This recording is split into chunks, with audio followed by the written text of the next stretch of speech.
भगवान का संदेश गीता में जो है वो हम लोग मनन कर रहे हैं। कल के चिंतन का विषय था कि ईश्वर जो सर्वव्यापी परम सत्ता है वह सर्वज्ञ है, सनातन है और सर्वशक्तिमान होने के साथ साथ पूरे संसार को, सब वस्तुओं को अपने नियंत्रण में लेकर चलाता है। विशाल इतना है कि इतना विराट रूप है प्यारे ईश्वर का कि समस्त ब्रह्मांड, अनेक अनेक ब्रह्मांड, जहाँ तक हमारी कल्पना भी नहीं जा सकती, वह सब कुछ उसके अंदर ही विराजमान है। और वह ऐसी महान शक्ति है कि जिसे हम अपनी आँखों से देख नहीं सकते, हाथ से पकड़ नहीं सकते और चलकर वहाँ पहुँच नहीं सकते। वह सूक्ष्म से भी सूक्ष्म शक्ति है, हमारे अंदर और बाहर वही है। उसका रूप क्या होगा तो बताया गया कि जैसे करोड़ों सूरज का प्रकाश मिलकर कितना बड़ा होगा, लेकिन वह प्रकाश जलाता है। परमेश्वर का प्रकाश जलाता नहीं, आनंदित करता है। डॉक्टर रेमंड मूडी एक महान लेखक चिंतक हुए हैं और उन्होंने लाइफ आफ्टर डेथ नाम की पुस्तक लिखी और बहुत सारे संस्मरण लिखे। उनमें उसने ये कहा कि उन लोगों का मैंने इंटरव्यू लिया जो मर गए थे और फिर जिंदा हो गए। तो उन्होंने जो देखा था तो पूछा कि क्या चीज दिखाई दी थी। तो उन्होंने, ज्यादातर लोगों का एक कहना था कि एक कोई लाइट हमने देखी जो इतनी आकर्षक और इतनी सम्मोहक थी कि जैसे कोई बच्चा अपने माँ के पास आकर और अपना दुख भूल जाता है और उसे देखकर खुश होता है, आनंदित होता है, पीड़ाएं जैसे उसकी छिन जाती हैं। ऐसे ही आत्माओं को, मतलब सभी सोल, सभी रूहें जिन्होंने भी अपना इंटरव्यू दिया, जो जीवित हो गए मरने के बाद, उन्होंने कहा कि ऐसा लगता था कि जैसे जिस चीज को हम तलाश कर रहे हैं दुनिया में वो यही है। जिस प्रेम की झलक हम दुनिया के रिश्तों में ढूंढ रहे थे वो प्रेम यहाँ है। जो खुशियां हम पूरी दुनिया में ढूंढ रहे थे वो खुशियां यही हैं। और उसकी निकटता में जाने को बेचैन हो रहे थे। इसलिए ध्यान रखिए कि अगर किसी लैंप को जलते हुए, किसी दीपक को जलते हुए देखकर कोई पतंगा उसके लिए बेचैन हो जाता है, जलने को तैयार हो जाता है, वो ऐसा ही प्रकाश है, क्योंकि ये जीव की अपनी अनुभूति होती है कि कोई ऐसा नूर। इसलिए जो कहते हैं ना, ज्योतिषाम अपि ज्योतिरेकम, वह यह ज्योतियों का भी ज्योति है। आदित्य वर्णम तमस परस्तात्, यह समस्त अंधेरों के दूर पार जाकर जो एकमात्र अंधकार रहित महान प्रकाश है वह परमेश्वर है। इसलिए जो ये कहते हैं ना, एक नूर ते सब जग उपजा, तो ये वास्तविकता है कि उसी प्रकाश बिंदु से ये दुनिया प्रकट हुई। तो हमने ये जाना था कल कि वह परमेश्वर प्रकाशों का भी प्रकाश है, उससे बड़ा कोई प्रकाश हो नहीं सकता। दुनिया का कोई भी प्रकाश जिसकी चकाचौंध में हम देख नहीं सकते, लेकिन वो ऐसा प्रकाश है जिसको आंखों से नहीं देखा जाता, जिसको आत्मा अनुभव करती है। और अनुभव करती है तो ऐसे कि जिसमें उसे पूर्ण प्रेम, पूर्ण शांति, पूर्ण तृप्ति, पूर्ण संतुष्टि, पूर्ण आनंद की प्राप्ति होती है। और जिसे पाकर ऐसा लगता है कि जैसे किसी धन की तलाश में व्यक्ति होता है ना, कि उसकी अमीरी बढ़ जाए, तो ऐसा ही लगता है कि जैसे हमारी सारी गरीबी मिट गई। ऐसा लगता है जैसे अब तक का सारा डर खत्म हो गया। इसलिए परमेश्वर महान उस रूप में भी है जहां निर्भयता आती है। जो वाणी में शब्द जो कहा निर्भव, तो वो निर्भव मतलब निर्भय है। अकाल मूर्त, अजोनि, सैभम, ये सब नाम जो बोले गए हैं वह उसी परम सत्ता के नाम है कि वह अकाल मूर्त है। मतलब उसकी कोई मूर्ति हम बनाते भी हैं तो ध्यान रखिए उसने हमारी सारी मूर्तियां बनाई हैं, लेकिन वो तो सबके अंदर विराजमान है और सर्वव्यापी परम सत्ता है। तो उस परमेश्वर के विषय में जाना, लेकिन ये वर्णन सुनने के बाद हमें आगे ये समझना है कि ये तो महिमा हुई भगवान की, लेकिन हम क्या करें? तो भगवान श्री कृष्ण ने कहा मय्येव मन आधस्व, तुम अपना मन मुझ में एकाग्र करो। मयि बुद्धिम निवेशय, और ये अक्ल जो है तुम्हारी बुद्धि है ये भी मुझे दो। हमारी बुद्धि भगवान की हो जाए, हमारा मन भगवान का हो जाए। जिसकी बुद्धि में परमेश्वर बस गया वह बुद्धि सुबुद्धि होती है। इसलिए कहते हैं ना, बुद्धि को धर्म से जोड़ो। बुद्धि अगर अधर्म से जुड़ गई तो क्या हो सकता है? दुनिया के ज्यादा से ज्यादा बुद्धिमान लोग दुनिया के लिए खतरनाक बन गए। और जब बुद्धि धर्म से और भगवान से जुड़ती है तो वो लोग जो इतने बुद्धिमान लोग थे, बड़े बड़े साइंटिस्ट लोग थे, बड़े बड़े वो वैज्ञानिक जिन्होंने आयुर्विज्ञान के माध्यम से इस दुनिया का भला किया, उनके विषय में सोचिए कि उन लोगों ने किस प्रकार से दुनिया को बचाया, सुरक्षित किया। जिन्होंने पोलियो का टीका बनाया, जिन्होंने टेटनस का टीका बनाया, वायरस जितने भी हो रहे हैं उनसे बचाने के लिए जिन लोगों ने, आप सोचिए प्लेग का टीका जिसने बनाया खुद भी बेचारा प्लेग से मर गया। जिसने जो है ये पशु कोई काट ले उससे जो रेबीज हो जाता है, रेबीज भयंकर बीमारी है। कुत्ता काटे या कोई गीदड़, कोई लोमड़ी या कोई भी हिंसक जीव, उसके बाद कुत्ते की तरह से व्यक्ति आवाज निकालने लग जाता है, पानी से बच के भागता है, पानी नहीं देख सकता, पागलपन हो जाता है। जिसने इंसान को बचाने के लिए जिंदगी लगाई, उनके अंदर क्या था, उनकी अकल के अंदर क्या था? खुद मर गए। ऐसे लोग जरा विचार कर देखिए, जिन्होंने अपने शरीर को गला दिया। मैडम क्यूरी ने जैसे अपने शरीर को गला दिया, मनुष्य को बचाने के लिए इन लोगों ने अपनी जिंदगी दी। और हम सब हैसान उनके उपकारों के नीचे दबे हुए हैं, जिन लोगों ने अपनी जिंदगी लगा लगा कर, भारत के ऋषि लोग पूरा जीवन लगा दी। महान पुरुषों के पास रह करके जब कुछ लोग जागृत होते हैं, वो इस चक्कर में नहीं लगते कि इसने कौन से पैसे ज्यादा जोड़ लिए, दूसरे ने ज्यादा जोड़ लिया है। कोई गोलगप्पे बेच करके, कोई पानी पूड़ी बेच करके, कोई सब्जी बेच करके, कोई समोसे बेच के, कोई दूसरा काम करके, कोई तीसरी तरह का काम करके कुछ पैसे इकट्ठे कर लिए। किसी ने डेयरी फार्म खोल लिया, किसी ने मुर्गी फार्म खोल लिया, पैसे इकट्ठे कर लिए, बड़े आदमी हो गए। बड़े लोग हैं जी, आप बड़े आदमी कौन से बड़े हो गए? थोड़ा सा इकट्ठा कर लिया आपने। असली बड़े कौन?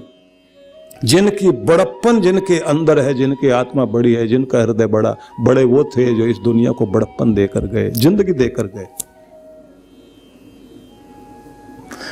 इसलिए ये भीड़ आई और चली गई, लेकिन जो जीवित हैं आज भी, दुनिया से जाने के बाद भी, जिनका नाम आज भी और हमेशा रहेगा, दुनिया आती रहेगी जाती रहेगी, लेकिन जिनका नाम कोई मिटा नहीं सकता। याद रख लीजिए, पत्थर पर लिखा हुआ नाम भी मिट जाएगा, लेकिन जो दिलों पर नाम लिख गए उनका नाम दुनिया में कोई नहीं मिटा सकता। और ऐसे वही लोग होते हैं जो महान पुरुषों की शरण में जाकर के रहते हैं। वो छोटी जिंदगी जीकर नहीं जाते। ठीक हो सकता है कि 20-30 साल जी कर गए, कोई 35 साल जी कर गया, कोई बड़ी लंबी जिंदगी जी कर गया, लेकिन असली जिंदगी तो वो जी गए कि छोटी उम्र में भी बहुत कुछ दे गए इस दुनिया को। इसलिए ध्यान रख लीजिए, जब कृष्ण ये कहते हैं कि अपना मन मुझे दो, भगवान जब ये कहते हैं तुम्हारा मन तुम्हारा नहीं होना चाहिए, भगवान का हो जाए, और तुम्हारी अक्ल भी तुम्हारी न रहे, भगवान की हो जाए। जोड़ो अपनी बुद्धि को भगवान में और देखो फिर क्या कमाल होता है। जिसका मन परमात्मा का हो गया उसका मन मन नहीं, वो तो सुमन है। एक फूल की तरह खिला हुआ मन है, एक सुंदर मन है। ऐसे सुंदर मन वाले लोग दुनिया में, उनकी बहुत जरूरत है। एक अच्छा इंसान कहीं भी बैठा हुआ है तो अच्छी तरंगे चारों तरफ फैला रहा है, और बुरा आदमी जहां बैठा हुआ है वो चारों तरफ बुरी तरंगों को फैलाता रहेगा। इसलिए एक तो महान पुरुषों की शरण ग्रहण करें, गुरुजनों की शरण ग्रहण करें, उनका पूरा रूप अपने अंदर भरना शुरू कर दें। उनके अंदर की रोशनी, उनके अंदर का प्रकाश, उनके अंदर की जो उन्होंने परमात्मा से कृपा पाई है, नजदीक रहकर वो हमारी जिंदगी में आना चाहिए। सारिपुत्र भगवान बुद्ध की शरण में गया था, बहुत सारे प्रश्न लेकर के गया था, बड़ा ज्ञानी व्यक्ति था, बहुत लोग उसके साथ थे। बुद्ध ने कहा कि अभी प्रश्नों के उत्तर नहीं, अभी तो बस तुम सिर्फ बैठो और देखो। गुरु के नजदीक रहा और फिर पूछने लायक कुछ भी नहीं बचा, सब भर गया अंदर अपने आप। और गुरु के रंग में ऐसा रंग गया कि अब उसके अंदर से खुशबू गुरु की आती है।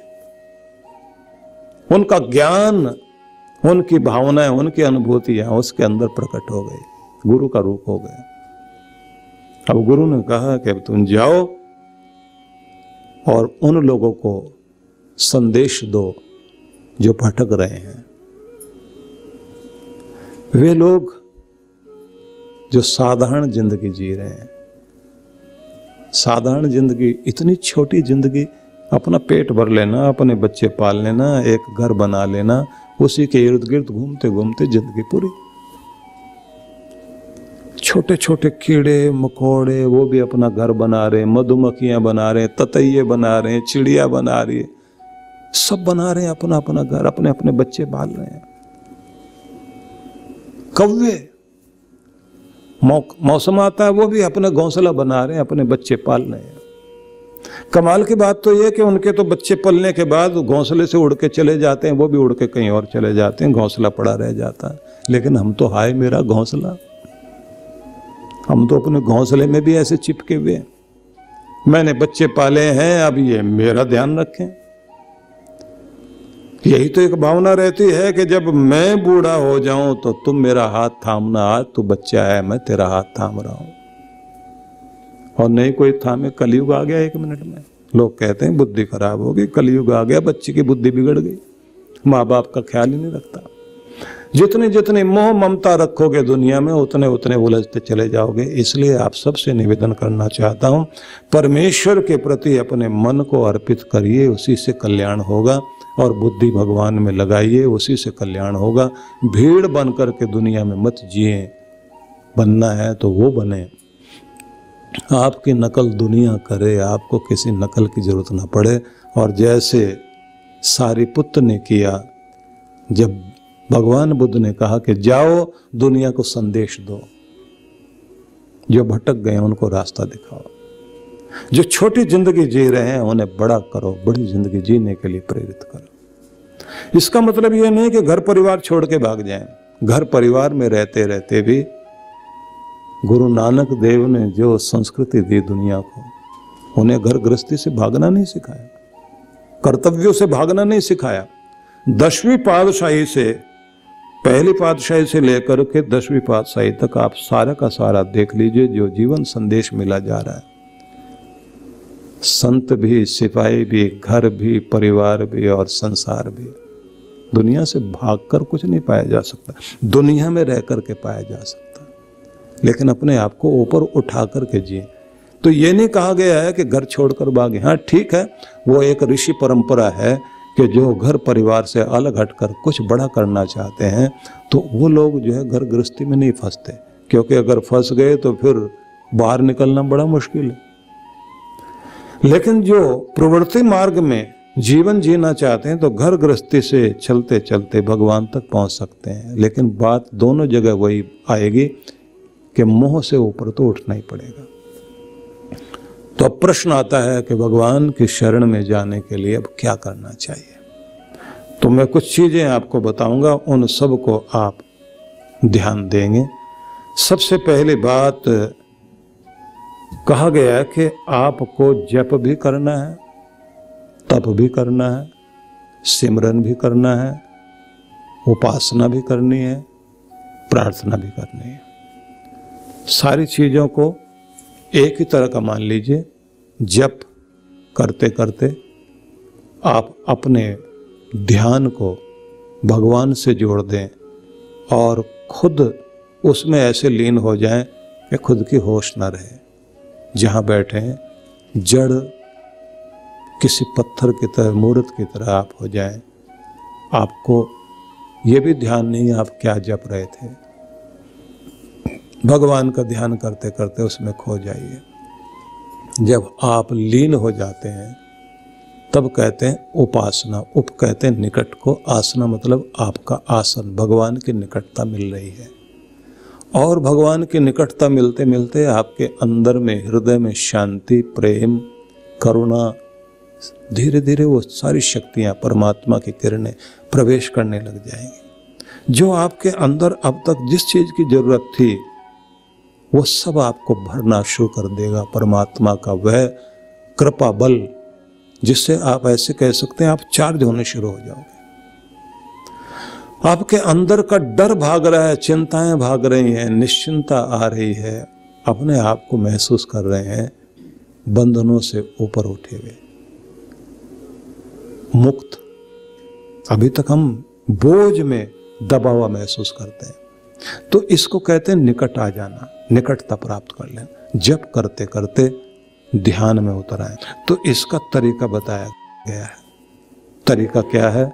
मनः संघरणम, शौचम, मौनम, मंत्रार्थ चिंतनम, अव्यग्रत्वम, अनिर्वेदो, जप संपत्ति हेतवः। तो अभी से ध्यान से सुन लीजिए। कहते हैं सबसे पहले तो किसी भी जाप में, मंत्र जाप करने बैठे हैं तो उसमें सबसे पहली कोशिश होनी चाहिए मन को निग्रह करें। बिखरे हुए मन की वृत्तियों को एक जगह जोड़ें। मन भटकता है ना, दौड़ रहा है इधर इधर इधर उधर, एक ही जगह ले आए। एक जगह लाने का मतलब है कि आप जब अपने आप को समझाते हैं मैं उस दाता दीन दयाल परमात्मा की शरण में हूँ जो सब पर दया करता है और सबके कष्टों का निवारण करता है, राजाओं का भी राजा है, उससे बड़ा महाराजा कौन होगा। अब उसका नाम जपने लगा हूँ। उसकी निकटता पाने के लिए उस प्यारे का नाम मेरी जिह्वा पर आए और रस घुल जाए मेरे हृदय में, तो उस समय फिर आप नाम उच्चारण शुरू करें। ओम हरि ओम श्री राम श्री राम। बोलते बोलते आपके अंदर शांति महसूस हो।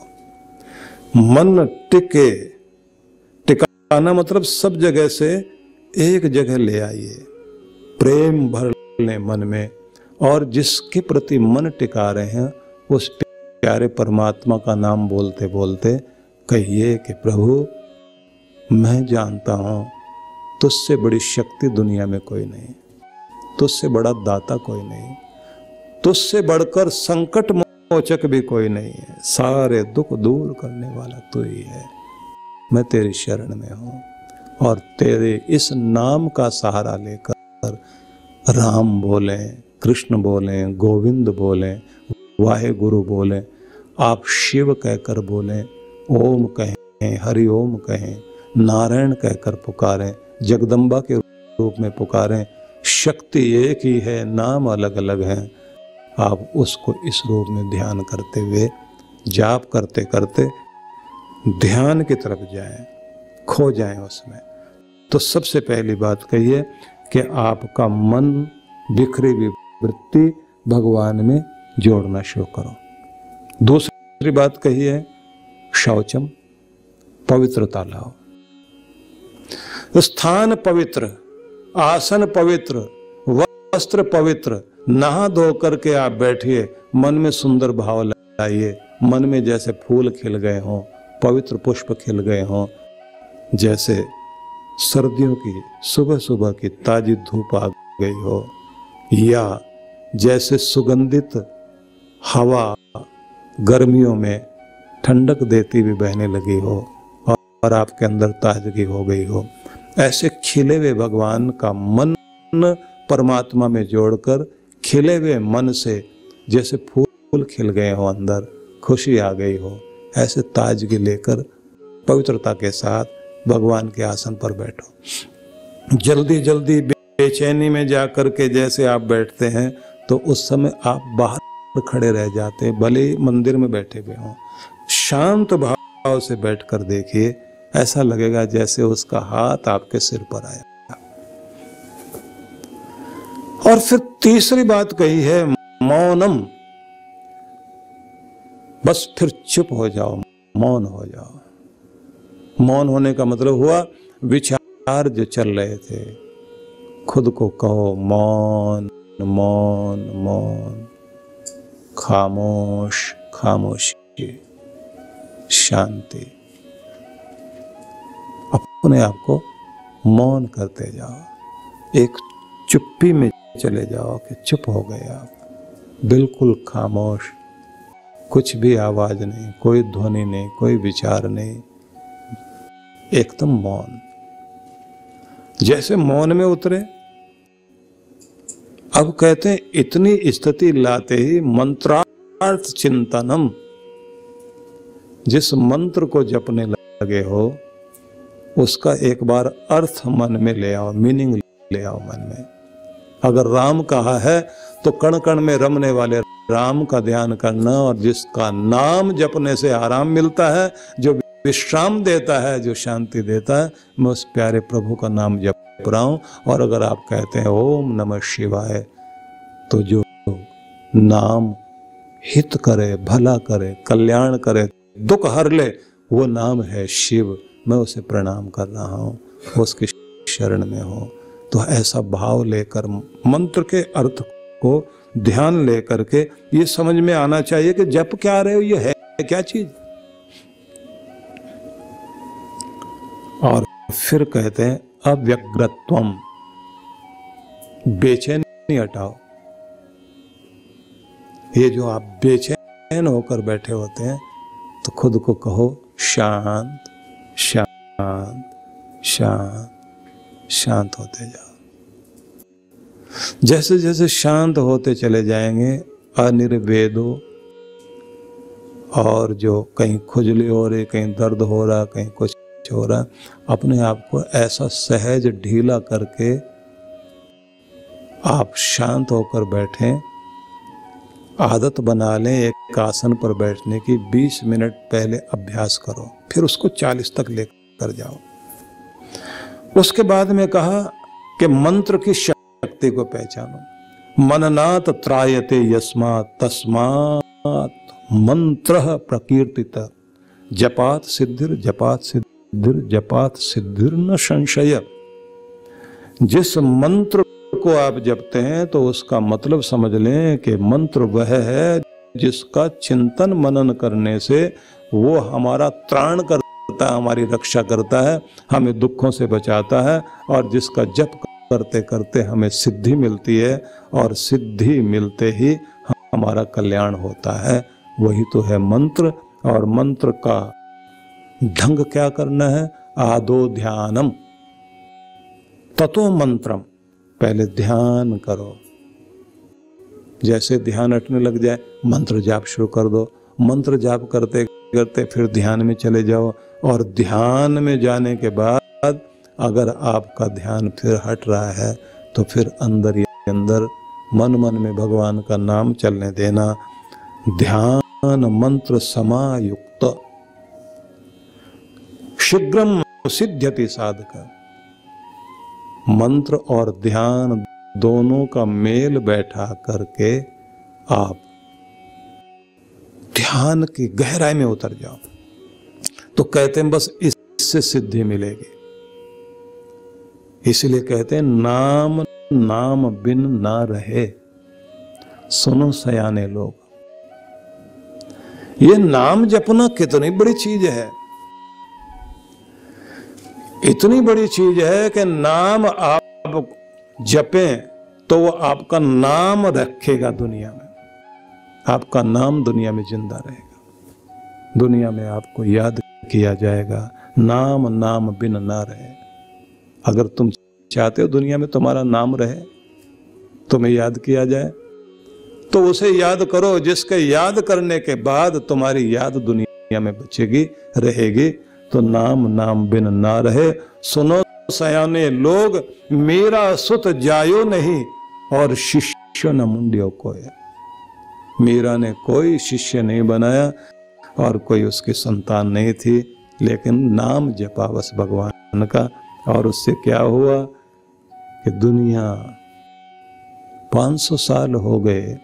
आप जरा सोच कर देखिए, 500 साल के बाद भी आदमी तो 20, 25, 30, 40 साल के बाद में उसका नाम खत्म हो जाता है, लेकिन मीरा तो सबके हृदय में उसका नाम है। और उसके द्वारा गाए गए भजन, उसके लिखे हुए भजन, उन्हें बोल बोल कर लोग भगवान के चरणों की तरफ जाते हैं।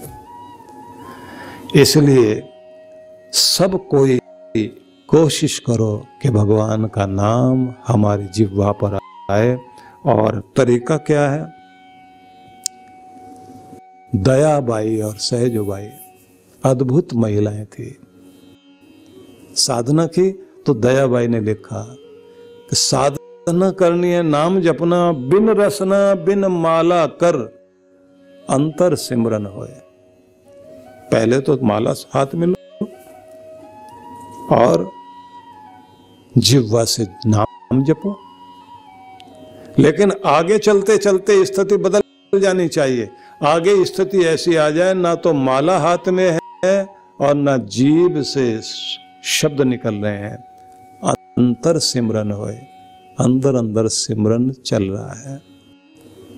बिन माला बिन रसना, माला है नहीं, बिन रसना बिन माला कर अंतर सिमरन होए। दया दया गुरुदेव की बिरला बूझे कोई। ये गुरु की दया होती है जब किसी के अंदर, तब उसके अंदर ये स्थिति बनती है कि बैठा आंखें बंद करके और अंदर अंदर नाम चल रहा है। नाम सिमरन करते करते फिर कल्याण होता है। और दूसरा कार्य क्या करना होता है? प्रत्येक व्यक्ति को इधर सिमरन करे और उधर सेवा करे। क्योंकि जितने भी लोग हैं दुनिया में, अच्छे लोग हैं, वो दो कार्य जरूर करते हैं। एक तो खुद नाम सिमरेंगे और परमात्मा का नाम सिमरें, जपें और जपाओ। खुद भी जपो और दूसरों को भी जपाओ। गुरु नानक देव की परंपरा में यही तो संदेश है, नाम जपो और नाम जपाओ। तो नाम जपिए, राम सिंधु घन सज्जन धीरा, चंदन तरु हरि संत समीरा। गोस्वामी तुलसीदास जी महाराज ने जो कहा है ना कि राम क्या है? सिंधु समुद्र है, घन सज्जन धीरा। सज्जन लोग, संत लोग, महान पुरुष लोग, भक्त लोग, अच्छे लोग क्या हैं? वो बादल की तरह होते हैं। समुद्र से जल लेंगे और जाकर के दुनिया में बरसाएंगे। परमात्मा से जुड़ेंगे और परमात्मा की सुगंध लेकर दुनिया में फैलाएंगे।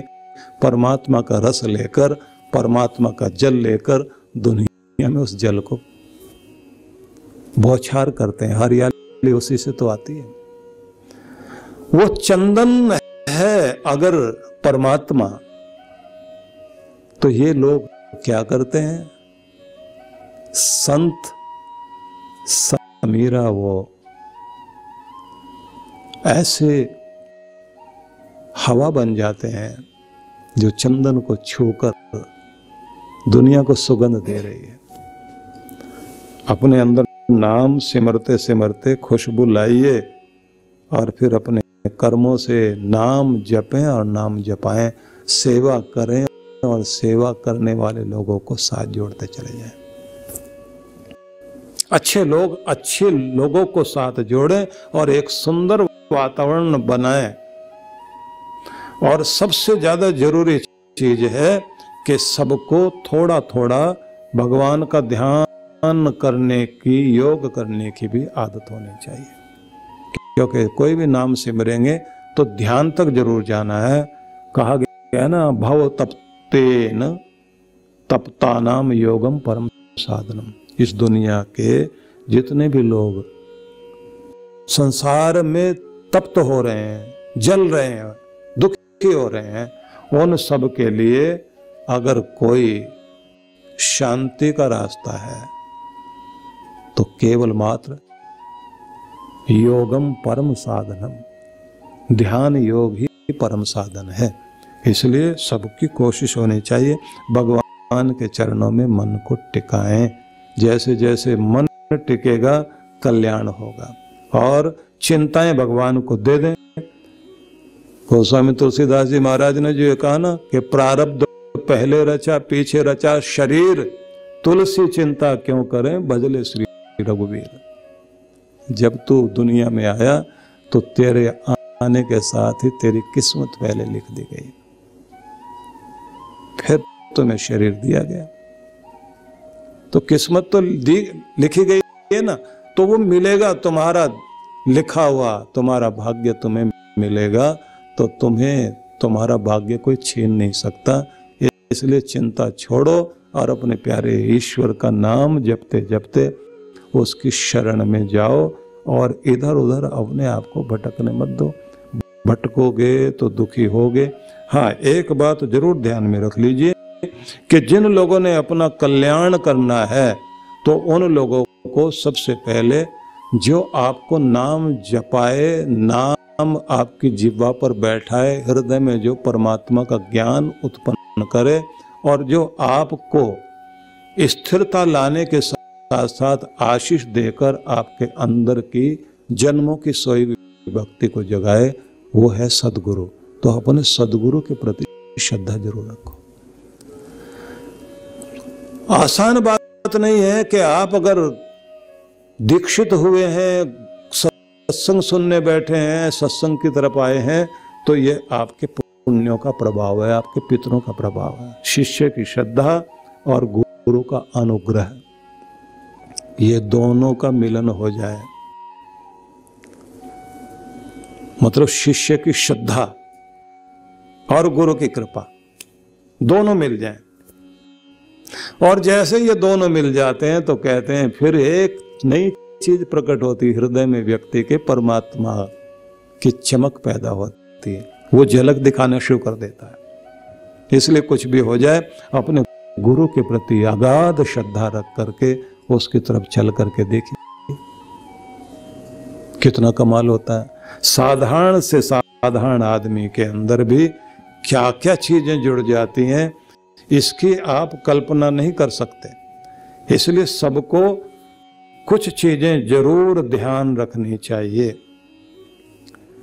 कि जो प्रेम वाले लोग हैं उनकी कोशिश क्या होगी, भक्ति आ गई जीवन में, गुरु की कृपा साथ जुड़ गई, अब इनका व्यवहार दुनिया में अलग हो जाएगा। किसी सुखी इंसान के सुख की जब परीक्षा होती है तो उसकी नम्रता की परीक्षा होती है, क्योंकि सुख के बीच आकर बैठ जाता है अहंकार। और जब आदमी सुख के बीच में अपनी नम्रता बनाए रखता है तो आशीष मिलता है भगवान का। और दुख में इंसान के धैर्य की परीक्षा होती है। अगर धैर्य बनाया हुआ है, बेचैन होकर, घबराकर, डरकर, दुखी होकर व्यक्ति गर्दन अपनी नीचे झुकाकर निराश नहीं होता, धैर्य बनाए रखता है, तो कहते हैं तब कृपा होती है भगवान की।